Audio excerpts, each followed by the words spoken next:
Hi everyone, I'm Angelica Montaño. I made my original composition of Tagalog version of Stop. I hope you like it.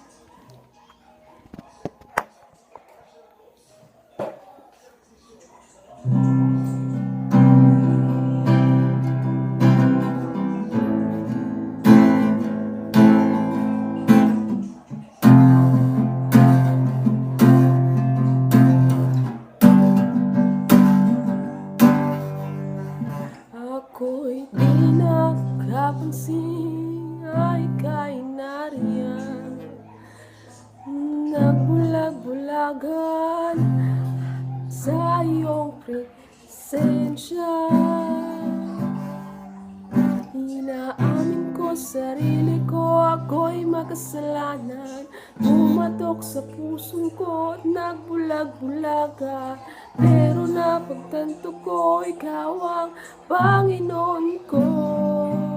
At di ko na malayang niligtas mo ako at tinatawag sa kasalanan. Pagmahal mo ay naramdaman ko. Salamat sa'yo.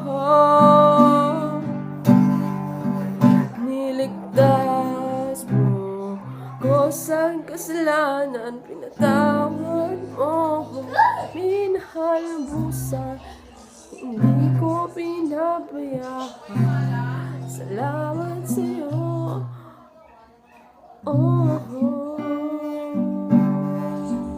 Niligtas mo ako at pinatawad sa pagkasala ko. Salamat din mo na naramdaman ko. Salamat sa'yo. Niligtas mo ako sa kasalanan, pinatawad, minahal ng lubusan, hindi ko pinabayaan. Salamat.